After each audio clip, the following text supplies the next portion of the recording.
This is Todd Neal at the American Stroke Association meeting in New Orleans.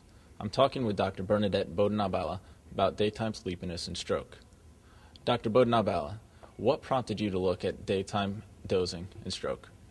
I think there's been a lot of different pieces of literature that have come out looking at the relationship between sleep and the development of some vascular risk factors. And so I think that was the first motivation for us to put in the Epworth sleepiness scale and really try in our prospective cohort to look to see whether daytime sleepiness as a measure of nighttime sleep disturbances was associated with increased risk of stroke and other vascular events like heart attack and vascular death.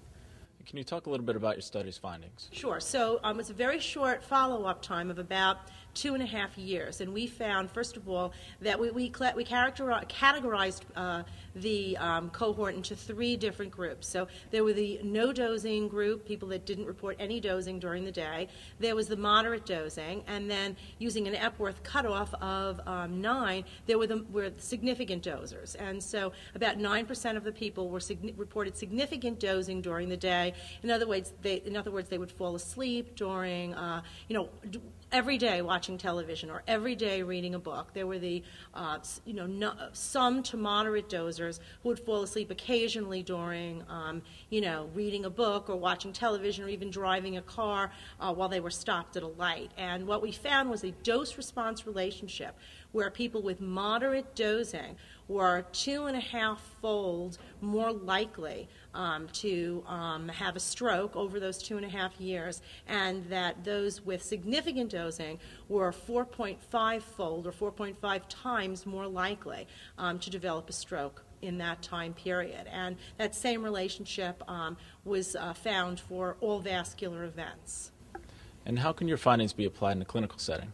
So I think this is a good question. I think, first of all, we need to study sleep further in the development of stroke as well as the development of vascular risk factors. But I think that what this suggests is, given the large number of people, over 50% of the cohort reported some daytime sleepiness, that sleep may be a more prominent problem than clinicians realize. And I think that clinicians really need to ask their patients about their sleeping behaviors and sleeping problems, and perhaps try to figure out what those sleep problems are. The sleep problems related to sleep apnea, perhaps they're related to other physiological problems that the physician hasn't figured out yet, or perhaps they're related to things like depression. It's not clear from this study, and this is why we need further investigation, whether, again, all of this is sleep apnea oriented, or if it's just the very